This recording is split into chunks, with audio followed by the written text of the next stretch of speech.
नमस्कार मित्रों, मैं Neeraj Saxena, physics faculty. Last lecture में हमने पतले लेंस से प्रकाश का अपवर्तन यानी लेंस निर्माता सूत्र का अध्ययन किया दोनों से। देखो, मैं आपको बता दूं कि दर्पण में अवतल इजी है और लेंस में उत्तल इजी है। अगर एकेडमिक वाले बच्चों को पेपर में चॉइस दे दी जाए तो फिर दर्पण वो अवतल लें, कोई भी फॉर्मूला ड्राइव करने के लिए, और लेंस वो उत्तल लें, कोई भी फॉर्मूला ड्राइव करने के लिए। बाकी अगर चॉइस नहीं देता तो मैं वैसे भी आपको जो उत्तल से दिखा रहा हूं वही अवतल से भी दिखा रहा हूं। तो मैंने लेंस मेकर फॉर्मूला या गोलीय पृष्ठ से अपवर्तन, उसमें दोनों पृष्ठें ली, अवतल भी उत्तल भी, और पिछले लेक्चर में ही मैंने दोनों लेंस लिए। ठीक है साहब। अब साहब हम पढ़ेंगे आज लेंस। देखो, अब लेंस में बहुत कुछ नहीं रह जाता क्योंकि आप उसके बेसिक को पढ़ के आ रहे हो। लेंस का बेसिक हमने पढ़ लिया है, तो लेंस में ऐसा कुछ टेंशन वाला नहीं बचता, इजी पोर्शन बचता है। What is lens?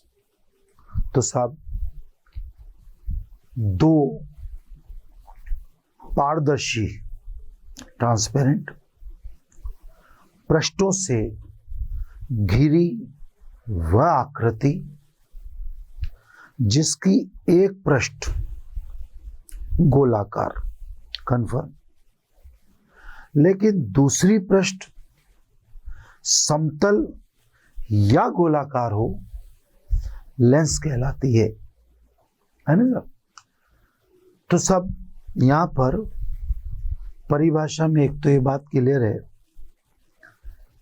कि लेंस फॉर्मेशन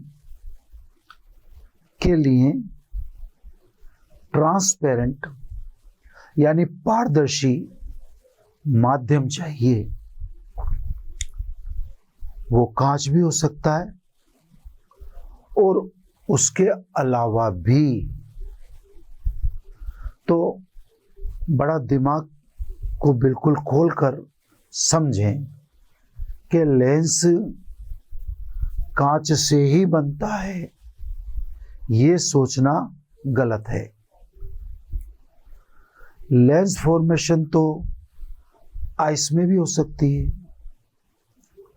लेंस फॉर्मेशन तो ड्रॉप में भी हो सकती है, पानी की बूंदों में भी। लेंस फॉर्मेशन तो ग्लिसरीन में भी हो सकती है, और भी बहुत सारे ट्रांसपेरेंट मीडियम हैं। आपकी आंख ही देख लो, आपकी आंख में जो लेंस है वो पारदर्शी मांसपेशियों का है। तो सब लेंस फॉर्मेशन में कांच को ही दिमाग में बैठ के चलना बेवकूफी होगी। लेंस किसी भी पारदर्शी माध्यम का बना हो सकता है, एक बात।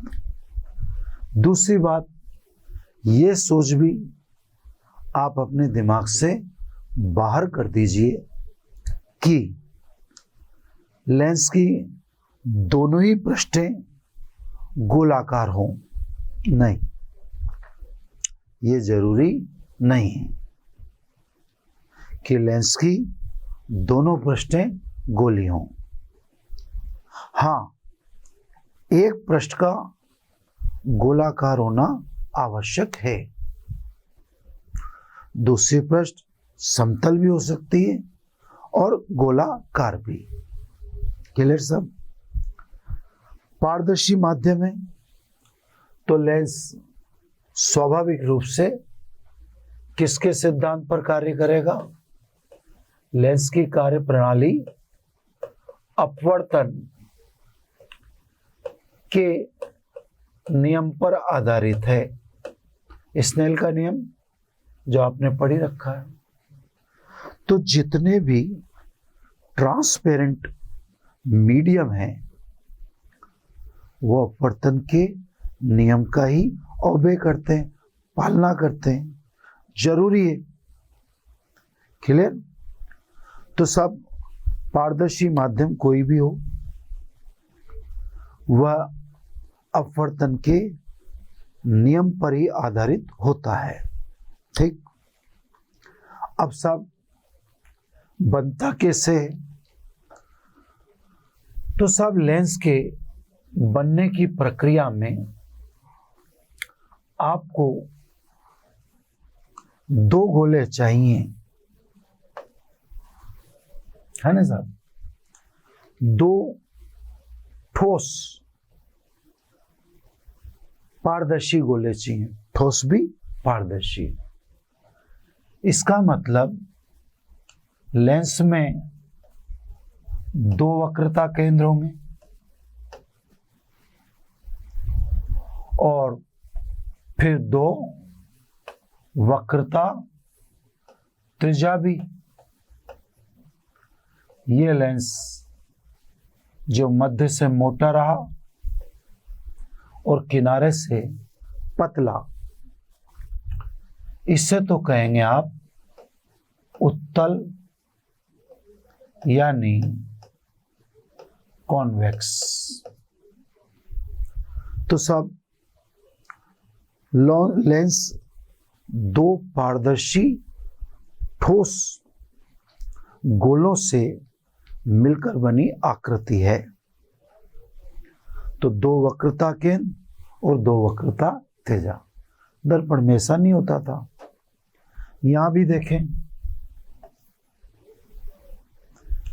ये सब दो ठोस गोले आपने इस आकृति में से निकाल ली।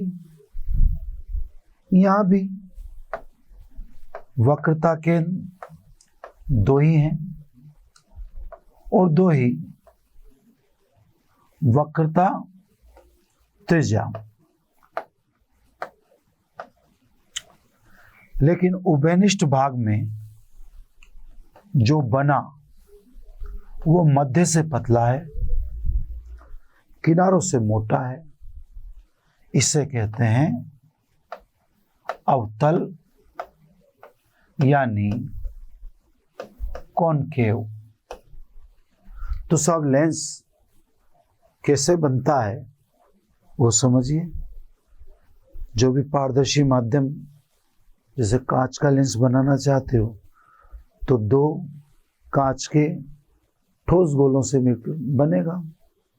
कैसे बनता है सामने।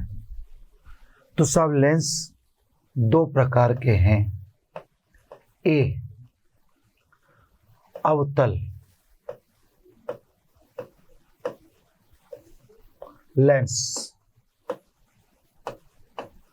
यानी कॉन्वेक्स, यानी कॉनकेव, है ना? Concave lens. अब जैसा कि डेफिनेशन अपन ने बोली, तो डेफिनेशन अपन ने बोल दिया कि सब एक सतह या एक पृष्ठ गोलाकार होनी चाहिए, दूसरी समतल या गोलाकार हो सकती है। तो फिर इसका मतलब लेंस भी इट्सेल्फ एक से अधिक शेप में होगा। प्रकार में होगा, है ना। अवतल लेंस, वह लेंस जो मध्य भाग से पतला वह किनारों से मोटा हो, अवतल लेंस कहलाता है ना। ये सब अवतल लेंस किनारों से मोटा है, मध्य भाग से पतला है, दोनों सरफेस इसकी गोलाकार है, इसलिए इसे कहते हैं उभयावतल। ठीक, मध्य भाग से पतला वह किनारों से मोटा, ये भी है, लेकिन इसकी एक पृष्ठ समतल है, एक गोलाकार है, तो इसे समतल अवतल यानी समतलावतल दोनों को मिला दें तो इसे बोलते हैं समतलावतल, है ना। मैंने उसको अलग अलग करके लिख दिया। तो साहब ये भी मध्य भाग से पतला है और किनारों से मोटा है। और आए साहब ये गोलाकार पृष्ठ और ये पृष्ठ भी गोलाकार, दोनों ही गोलाकार है। ये भी साहब किनारों से मोटा है, मध्य भाग से पतला है, इसकी ये पृष्ठ उत्तल है, तो ये हुआ उत्तल अवतल।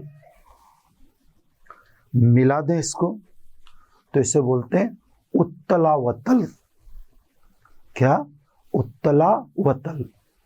तो अवतल लेंस 3 प्रकार के हुए। अब आ जाओ बी, समझ में आ गई सब बात। बी में उत्तल लेंस,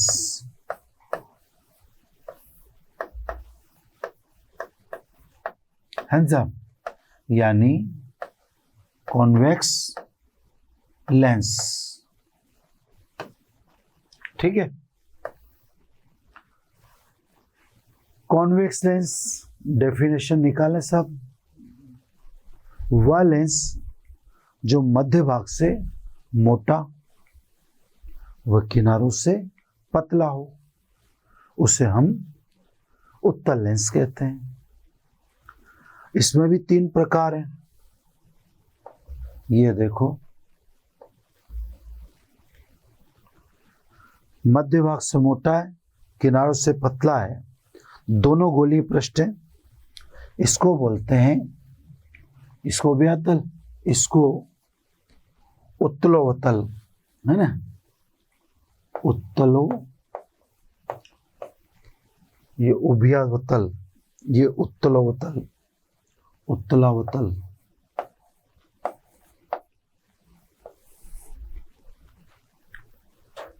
उत्तलावतल नहीं, इसको उभयोत्तल बोलेंगे सर, है ना। उभयोत्तल नाम में थोड़ा सा गड़बड़ है ना, इसको बोलते हैं उभयोत्तल, ठीक है। अपने तो जनरली ये फर्स्ट वाले ही काम आएंगे, लेकिन अब ये है कि परिभाषा के अकॉर्डिंग सिनेरियो बन सकते हैं, अपना काम एक से हो जाएगा, अपने को इनसे का मतलब है नहीं, है। परिभाषा में किनारा पतला और मध्य भाग मोटा, तो ये भी है, देख लो। इसकी एक पृष्ठ समतल है, दूसरी उत्तल है, तो इसको समतल उत्तल यानी दोनों को मिला दें तो इसको बोलते हैं समतलोत्तल। समतलोत्तल, ठीक है। दोनों को संधि विच्छेद करके तो अलग अलग कर ही दिया। यहां भी परिभाषा फॉलो हो रही है कि किनारे पतले हैं और मध्य भाग मोटा है। चलो सब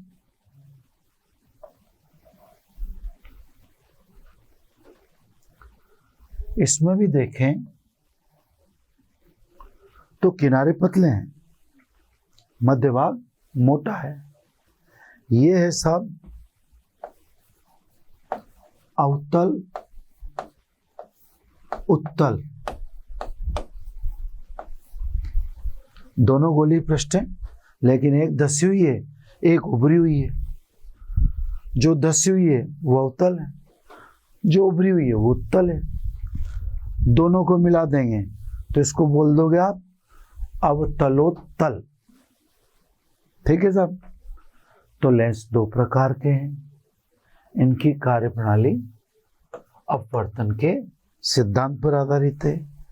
अपने को समतल उत्तल अवतल उत्तल से कोई लेना देना नहीं है। हम या तो उभयावतल लेंगे या उभयोत्तल लेंगे, ठीक है साहब। चलो अब हमने प्राइमरी परिचय कर लिया। थोड़ा स्लो पढ़ाऊंगा मैं, गला मेरा खराब सा चल रहा है, इससे मुझे स्लो स्लो बोलना पड़ रहा है ना। अब आ जाइए लेंस से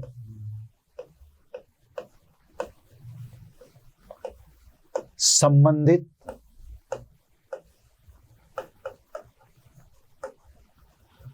परिभाषाएं।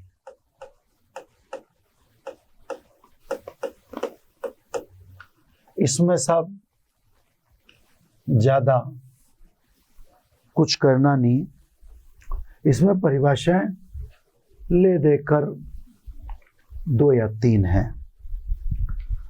फिर अपन ने दर्पण में पढ़ ली है ना, दर्पण में तो बहुत सारी थी, 9 परिभाषाएं थी, यहाँ तो 3 ही हैं। तो फिर अब हमारे ज्यादा दिक्कत नहीं होती।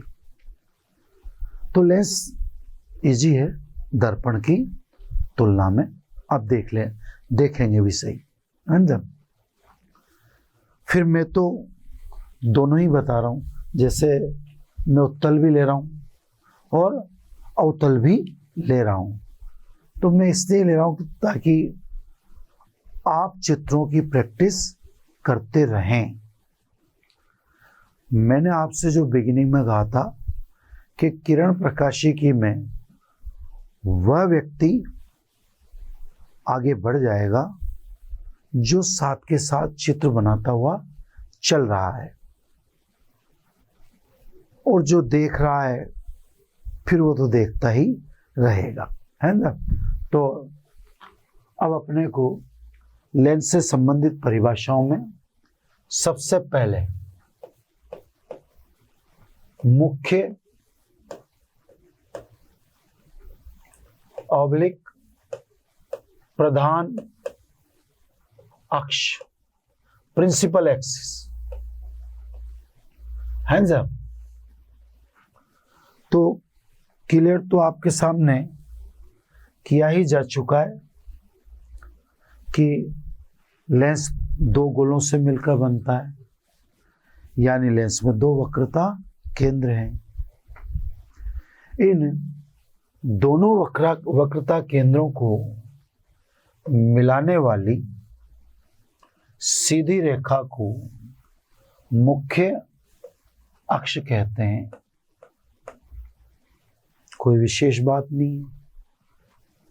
ये वक्रता केंद्र C1, ये वक्रता केंद्र C2, है ना। छोटे छोटे चित्र बना देता हूं, ज्यादा बड़े चित्र बनाने से यहाँ कोई विशेष बात तो दिख नहीं रही, ठीक है साहब। तो ये हो गया आपका मुख्य अक्ष। तो सब लेंस 2 पारदर्शी ठोस गोलों से मिलकर बना होता है, अर्थात लेंस में 2 वक्रता केंद्र C1 और C2 होते हैं।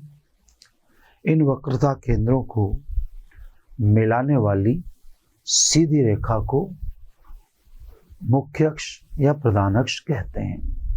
ठीक है साहब। अब आ जाइए नंबर 2, प्रकाश केंद्र, ऑप्टिकल सेंटर, जिसे अपन ध्रुव भी कहते हैं या ध्रुव कहते ही थे, तो ऐसा कोई फर्क पड़ने वाला नहीं। ऑप्टिकल सेंटर बोल दो, प्रकाश बिंदु बोल दो, प्रकाश केंद्र बोल दो, ध्रुव बोल दो, कोई दिक्कत वाली बात नहीं है। इसमें थोड़ा सा प्रिकॉशन रखा जाना चाहिए। मैं आपको अभी वो प्रिकॉशन समझा देता हूं, है ना, कि इसमें थोड़ी सी सावधानी बरतनी चाहिए। प्रकाश केंद्र ना, तो मैंने पहले ही लिख दिया प्रकाश केंद्र। अब देखो, मुख्य अक्ष पर, या यूं कहते हैं पतले, या चलो पतले छोड़ो, पहले लेंस के अंदर मुख्य अक्ष पर स्थित वह बिंदु जहां आपतित प्रकाश किरण या आपतित किरण सीधी गुजर जावे, प्रकाश केंद्र कहलाता है। अब सब देखो बहुत ध्यान से, अगर लेंस पतला है तो आपतित किरण सीधी गुजरना मान सकते हैं, लेकिन लेंस यदि मोटा, एक बता देता हूं ना, लेंस यदि मोटा है, अब दोनों में से एक दिखा देता हूं ताकि बात क्लियर हो जाए। ये सब अपन ने, अरे यार लहराता हुआ क्यों बन गया, इधर वाली सरफेस है ना, ये देखो, ये सब एक बार के लिए ये सिचुएशन देखो आप बहुत ध्यान से, फिर मैं परिभाषा तो एक बार और बोलूंगा ना। अब देखो, ये आपने किरण आपतित की है ना, अब विरल से सघन माध्यम में जाएगी, है ना, अविलंब से दूर हटेगी, तो एग्जैक्टली क्या सिचुएशन होगी उसको मैं दिखाने की कोशिश कर रहा हूं। देखो, ये किरण ढली,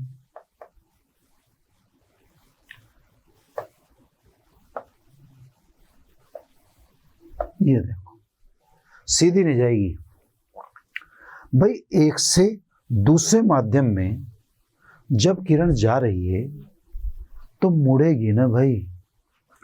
ये आपतित किरण, आराम से समझो सब, ये आपतित,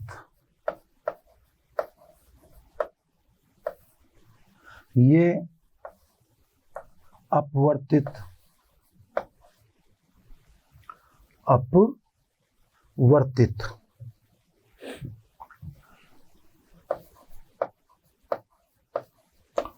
और ये निर्गत। तो सब ये तो बात सही है कि विभिन्न माध्यमों से गुजरने के बाद निर्गत किरण सदैव आपतित किरण के समांतर होती है, यानी लेकिन उनके बीच में पार्श्विक विस्थापन, जिसे अपन डी लिख चुके पहले, या कैलकुलेट भी कर चुके उत्पन्न हो जाता है, तो अपन ने पढ़ रखा है कि सीधी कैसे निकल जाएगी। ये देखो, ये पार्श्विक विस्थापन उत्पन्न हो जाएगा, तो फिर इसका मतलब हमारी परिभाषा में कुछ न कुछ लोचा है। नहीं है, कैसे नहीं है मैं आपको समझाता हूं। अब इस लेंस को पतला करें। जब आप पतला करोगे तो फिर आपतित और निर्गत यानी पार्श्विक विस्थापन D नगण्य हो जाएगा, है ना। पतले लेंस के लिए D अप्रोक्सीमेटली इक्वल टू 0, और जब पार्श्विक विस्थापन 0 हो जाएगा तो इसका मतलब किरण सीधी निकल जाएगी। अब परिभाषा को एक बार और सुन लो। पतले लेंस के लिए, मतलब अपना सिलेबस किसकी बात कर रहा है? पतले लेंस। लेंस मोटा है तो चक्कर है, ये आपके सामने मैंने दिखा दिया। पतले लेंस के लिए लेंस के अंदर मुख्य अक्ष पर स्थित वह बिंदु जहां आपतित किरण अविचलित मतलब सीधी गुजर जाती है उसे प्रकाश केंद्र कहते हैं। किंतु अगर लेंस मोटा हुआ तो ये तो सत्य है कि निर्गत किरण आपतित किरण के समांतर रहेगी, किंतु किरणों के बीच में पार्श्विक विस्थापन उत्पन्न हो जाता है जो पतले लेंस में शून्य मान सकते हैं। ठीक सब। अब आ जाओ नेक्स्ट डेफिनेशन, मुख्य फोकस।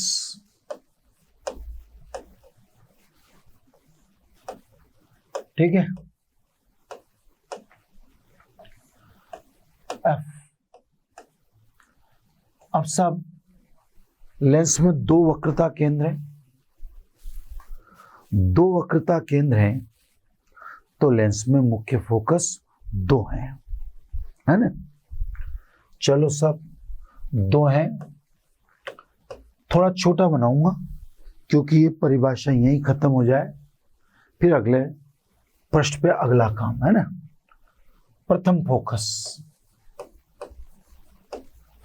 प्रथम फोकस F1। ठीक है, उत्तल के लिए भी दिखाऊंगा और अवतल के लिए भी। छोटे चित्र में, छोटे और प्यारे चित्र में, चित्र भी प्यारा सा बनेगा। ऐसा नहीं है कि छोटे चित्र प्यारे नहीं बनते हो, बहुत अच्छे बनते हैं। ये तो है ना, इधर अवतल का भी, दोनों साथ, है ना। मेरे से आप ये अपेक्षा मत करना कि मैं एक ही बात करूंगा, वो आप समझ भी गए होंगे कि मैं बात अवतल उत्तल दोनों की करता हूं। प्रथम फोकस, पहले उत्तल में सुन लो क्योंकि परिभाषाओं में थोड़ा सा अंतर है। मुख्य अक्ष पर स्थित वह बिंदु जहां से लेंस पर आपतित किरणें अपवर्तन के पश्चात मुख्य अक्ष के समांतर हो जाएं, प्रथम फोकस कहलाता है। ये तो मैंने आपको उत्तल की सुनाई। अवतल में सुनो अब ध्यान से। आपको ऐसे टेंशन में नहीं आना है, क्योंकि जब अपन कोई काम करेंगे F1 F2 नहीं लिखेंगे, वह FF ही लिखेंगे। अभी तो अब इसमें प्रथम फोकस इधर है उत्तल में, और अवतल में उधर है। तो अभी आपको थोड़ा सा बुरा लगेगा। एक टॉपिक और, फिर अपन तो एफ ही लिखा करेंगे, तो आपको ज़्यादा ध्यान देने की जरूरत नहीं है। चलो सब, अब प्रथम फोकस की डेफिनेशन अवतल के लिए। मुख्य अक्ष पर स्थित वह बिंदु जहां की ओर आपतित, ये तो जहां से थी, जहां से आपतित, ये जहां की ओर आपतित प्रकाश किरणें अपवर्तन के पश्चात मुख्य अक्ष के समांतर हो जाएं, प्रथम फोकस कहलाता है। तो यहां तो मुख्य अक्ष पर स्थित वह बिंदु जहां से, और वहां पर मुख्य अक्ष पर स्थित वह बिंदु जहां की ओर, इसमें तो कहते हैं जहां से आपतित, उसमें कहते हैं जहां की ओर आपतित प्रकाश किरण अपवर्तन के पश्चात मुख्य अक्ष के समांतर हो जाए, प्रथम फोकस कहलाता है। समझ में आ गया सब? अब बी, द्वितीय फोकस है ना सर, F2। दोनों के लिए बनाएंगे सब। ये छोटे छोटे उत्तल और ये आपका अवतल है ना। बिना पेन उठाए बना दो तो सही बन जाता है ना। चलो खैर, बाकी आप समझ रहे हो ना। मेरे को भी तो अपनी एक समस्या कितना सदा हुआ हाथ रखना पड़ेगा नहीं। तो साहब ये प्रकाश केंद्र लिखो तो लिख दो, अभी तो ऐसी कोई खास बात नहीं। अब देखो, अकल आप में होनी चाहिए। लेंस पारदर्शी आकृति है। जब पारदर्शी आकृति है तो भैया दोनों तरफ एक तरफा थोड़ी होगा, उसका उल्टा भी सत्य होना चाहिए। आकृति तो ट्रांसपेरेंट है ना, तो इस चित्र का उल्टा भी तो सही होगा, होगा नहीं होगा? तो आपको इसका उल्टा चित्र बनाना है। देखो, मुख्य अक्ष के समांतर आपतित किरण अपवर्तन के पश्चात मुख्य अक्ष पर जिस बिंदु पर मिलती है, द्वितीय फोकस कहलाता है। इसका उल्टा चित्र भी बनना जरूरी है।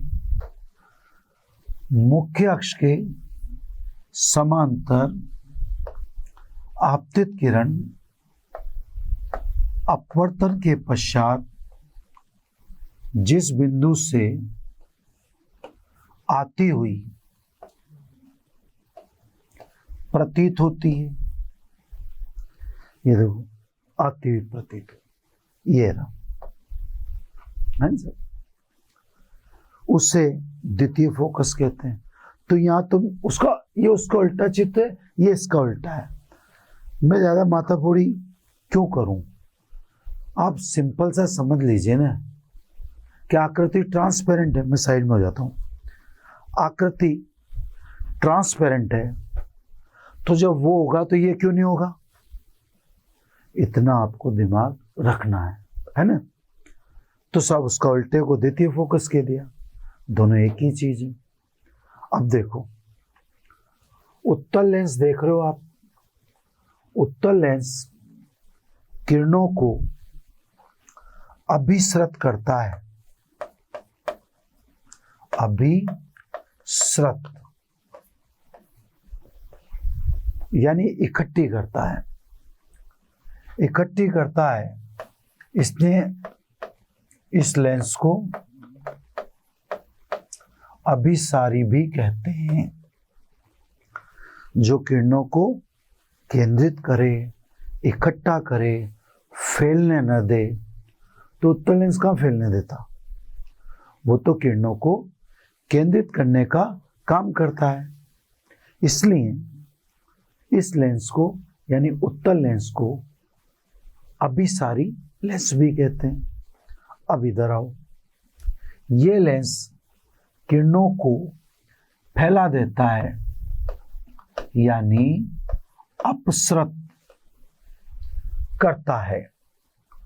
अपसृत करता है मतलब हिंदी का वर्ड है फैला देता है ना, फैला देता है। इसलिए इस लेंस को अपसारी लेंस भी कहा जाता है। तो सब उत्तल लेंस का एक नाम अभिसारी लेंस भी है और अवतल लेंस का दूसरा नाम अपसारी लेंस भी है। तो ये हो गया सब लेंस से संबंधित परिभाषाएं। मेरा ख्याल है बिल्कुल नीट एंड क्लीन काम है। अब इसमें प्रतिबिंब का निर्माण में आपको ज़्यादा दिमाग नहीं लगाना, क्योंकि जो अपन ने लेंस की परिभाषाएं पढ़ी उन्हीं से प्रतिबिंब का निर्माण करना है ना। तो सब प्रतिबिंब का निर्माण, यार राइटिंग तो गला खराब हो लेकिन राइटिंग खराब नहीं होनी चाहिए। नहीं तो क्या लिखना है मेरे को, प्रतिबिंब का निर्माण, प्रतिबिंब का निर्माण है ना। अब देखो यहां पर उत्तल लेंस का इजी रहेगा, दर्पण में अवतल दर्पण का इजी था, उल्टे हैं बिल्कुल। यहां पर अवतल लेंस का प्रतिबिंब कठिन रहेगा, हालांकि ज्यादा दिक्कत नहीं लेकिन है ना साहब। तो प्रतिबिंब के निर्माण में सारा जुगाड़ कर दें पहले, है ना यार। छोटी अब ये छोटी सी चीज को डिलीट करूंगा पूरा डिलीट हो जाएगा। मतलब आदमी करे तो क्या करे, चलो ये सब सारी चीजें मेंशन कर देता हूं पहले। ये प्रकाश केंद्र, उधर अवतल बना देता हूं। मैं अवतल मेरे को लगता है जल्दी आसानी से बन जाता है। ये देखो बन जाता है ना, लेंस बन जाता, प्रतिबिंब बनने में तो दिक्कत है। ये सेंटर, अभी F1 F2 नहीं लिखूंगा मैं ना, F1 F2 लिखते ही थोड़ा सा उलझ जाएंगे अपन, है ना। इसमें अब अपन को पहले इसकी थोड़ी सी लंबी कर देंगे, है ना। ये अपन ने थोड़ा सा इसको लंबा कर दिया, ठीक है। चलो सब ये ले लिया अपन ने बिंब PQ, यहां भी ले लें, यहां तो आप कितना ही बड़ा लो प्रतिबिंब छोटा ही बनेगा। अब सब पहले अपन जानते हैं कि जो प्रकाश केंद्र पर गिरेगा, किरण जो प्रकाश केंद्र पर डालेंगे वो सीधी निकल जाएगी। तो सब ये जो प्रकाश केंद्र पर आपतित करेंगे वह अविचलित गुजरेगी, ठीक है साहब। ये सब इसको मैं पहले बना दिया ताकि काम सही हो जाए मेरा, जिसे प्रकाश केंद्र पर डालेंगे वह अविचलित गुजरेगी। ठीक है साहब, ये तो साहब किरण नंबर 1 का नियम हो गया। ये 1 एक नियम हो गया कि साहब प्रकाश केंद्र पर पढ़ भी रखा आपने अभी हाल, प्रकाश केंद्र पर आपतित किरण अविचलित गुजर जाती है। ठीक, अब दूसरा, मुख्य अक्ष के समांतर, या पहले देखें मुख्य फोकस पर आपतित, तो सब मेरे को ये, अरे यार तिरछी होगी थोड़ी सी, तिरछी इधर क्या है, मेरा राइट हैंड है ना, तो उधर वाला चित्र अच्छा बनता है, इधर वाले में दिक्कत होती है। राइट हैंड है तो वो अप्रोच नहीं करने देता मुझे। ये साहब, तो जिस किरण को आप प्रथम फोकस पर डालोगे F1, वो अपवर्तन के पश्चात मुख्य अक्ष के समांतर होगा। यहां मिल गए साहब, प्रतिबिंब तो अब वहीं बनेगा, भले कुछ भी कर लो, क्योंकि किरणें मिल चुकी हैं। ठीक है, ये किरण नंबर 2 का नियम। अब इसका प्रथम फोकस उधर होता है, तो जो आप प्रथम फोकस पर डालोगे, देखो डाल रहा हूं मैं ना, ये मैंने कहां डाली, प्रथम फोकस पर, वह अपवर्तन के पश्चात मुख्य अक्ष के समांतर हो जाती है। पीछे बढ़ाऊं, प्रतिबिंब तो यहां बनेगा सब, कंफर्म दिख गया, आगे तो मिल ही नहीं रही, तो पीछे बढ़ाने पे मिल गई। तो ये साहब, एक मिनट, किरण नंबर 2 का नियम। ठीक है, चलो साहब, ये नई नहीं है, मैं आपको सब बता देता हूं। ये देखो भाई, इधर से उठा रहा हूं मैं, ये देखो F1 से जो गई समांतर, ये देखो F1 पर डाली समांतर हो गई, प्रकाश केंद्र वाली दिखाई रखी है मैंने, है ना, तो इसमें नियम का ज्यादा झंझट नहीं है। प्रतिबिंब का पता पड़ गया आपको, ये प्रतिबिंब यहीं बनेगा और इसमें प्रतिबिंब यहीं बनेगा, कंफर्म, P डैश। ठीक है, चलो तीसरा रंग ले लेते हैं, तीसरा रंग अपन ये ले लेते हैं। अब दूसरा है ना, ये मुख्य अक्ष के समांतर है, अब गुजरना तो यहीं से ही है, तो वहीं से गुजार दो पहले मुख्य अक्ष। अरे राम, बहुत सब मेरे पास स्केल होती ना, तो मैं इस ऑप्टिक्स को कुल मिलाकर 20 मिनट का टाइम बचा देता आपका, ज़्यादा तो नहीं बचता, पर 20 मिनट। देखो वहीं से गुजरी, तो जो मुख्य अक्ष के समांतर है वह अपवर्तन के पश्चात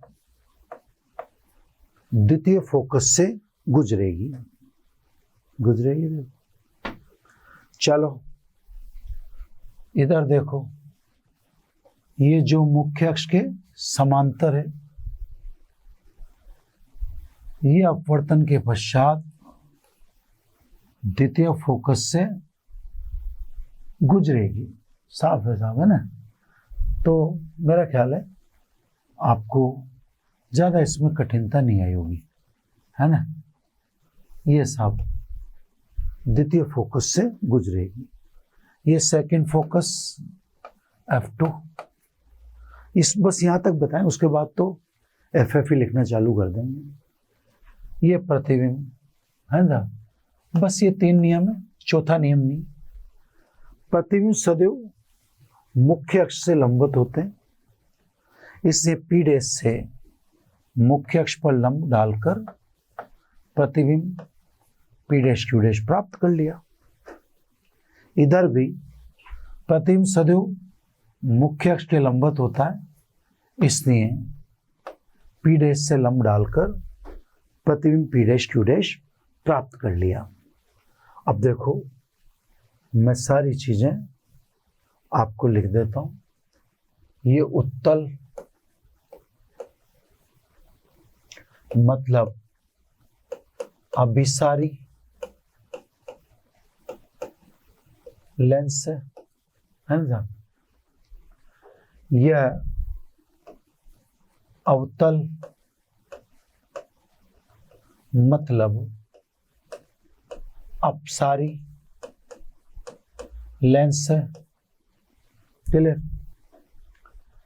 इसमें जो भी फिलहाल दिख रहा है आपको प्रतिबिंब, वह प्रतिबिंब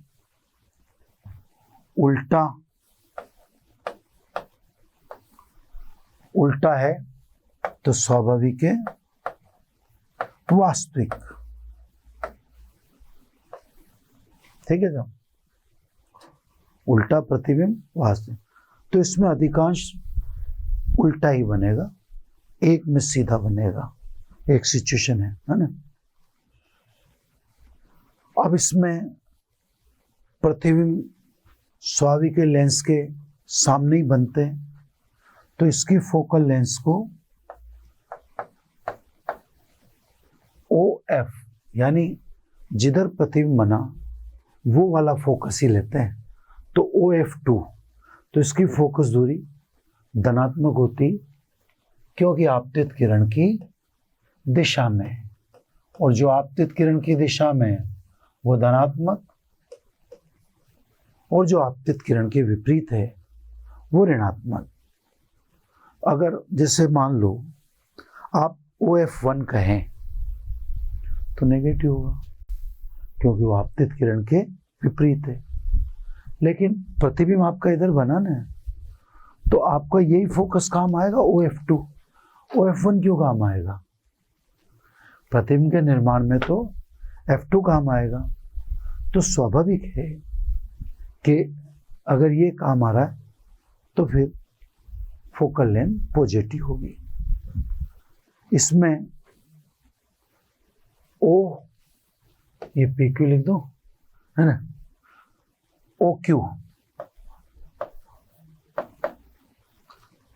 OQ नेगेटिव, वस्तु की दूरी चिन्ह परिपाटी दर्पण वाली ही रहेगी, चेंज नहीं होगी। तो आपतित किरण के विरुद्ध तो OQ यानी यो ऋणात्मक है ना। OQ डैश प्रतिबिंब की दूरी, अब OQ डैश तो आपतित किरण की दिशा में है, तो प्रतिबिंब की दूरी पॉजिटिव रहेगी। वक्रता त्रिज्या की बात करोगे तो वक्रता त्रिज्या तो मैंने बता दी कि R1 पॉजिटिव है तो R2 नेगेटिव होगी, है ना। क्योंकि दो वक्रता केंद्र है, तो सब उसमें तो आपको क्लियर कर दिया कि यदि R1 धन है तो R2 नेगेटिव। फिर आप तो सीधा सीधा तरीका है, चिन्ह परिपाटी से देख लो, खत्म करो, है ना। तो सब आपको चिन्ह परिपाटी में ध्यान रखना। इसमें प्रतिबिंब बड़ा छोटा बन सकता है ना। इसमें प्रतिबिंब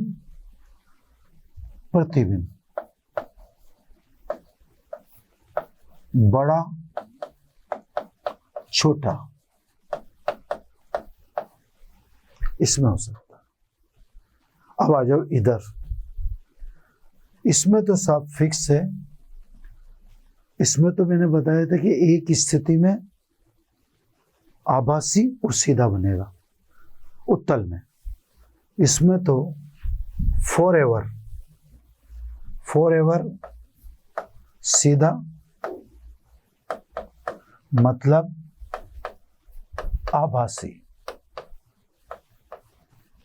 फॉरएवर, टेंशन नहीं लेनी। क्लियर? फोकल लेंथ, अब इसमें तो इधर ही प्रतिबिंब बन गया, तो आपतित किरण की दिशा वालों को तो आप पॉजिटिव कहते हो, और आपतित किरण की विपरीत दिशा वाले जो क्षैतिज दूरियों को नेगेटिव कहते हो। तो सब आप तो OF2 बोलोगे, इसमें तो इधर बना, तो इसका तो OF2 इधर है, OF2 है ना।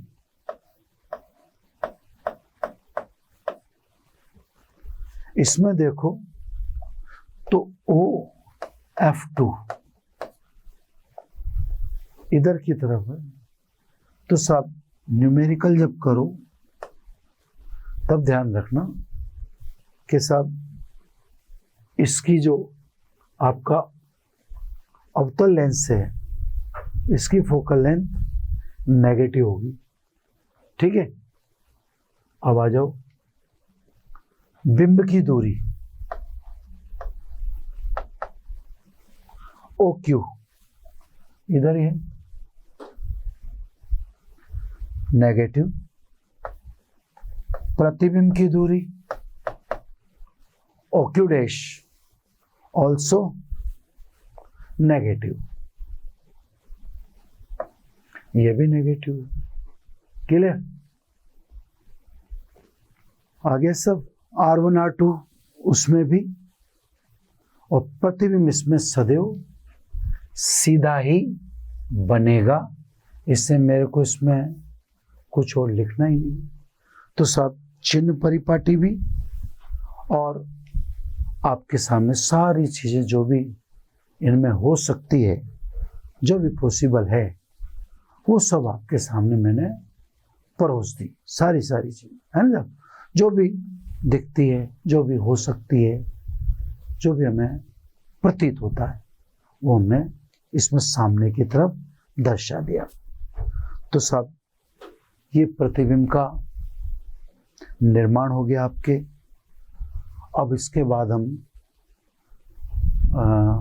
लेंस सूत्र यानी UV-F में संबंध दोनों में मैं वही, जैसे एक को तो इसको तो कंफर्टेबल समझाऊंगा इससे ही, और दूसरे वाले को डायरेक्ट चीज करके, जैसा मैं आप करता आ रहा हूँ, एक को डिटेल में ले लेते हैं, दूसरे को समझाते तो हैं, लेकिन फिर इतना डिटेल में लेने की आवश्यकता नहीं होती।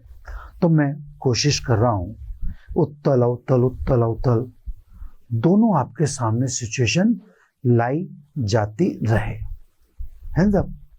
तो इसको तो इस चैप्टर मतलब इस पार्ट को तो अपन यहीं क्लोज कर दें, और नेक्स्ट पार्ट में फिर अपन प्रतिबिंब के निर्माण आदि इत्यादि की बात करेंगे, है ना। तो बच्चों आज इतना ही। थैंक यू वेरी मच, है ना। थोड़ा सा आवाज़ वगैरह में दिक्कत हो तो उसको मैं वैसे कंफर्ट कर रहा हूँ, है ना। Thank you.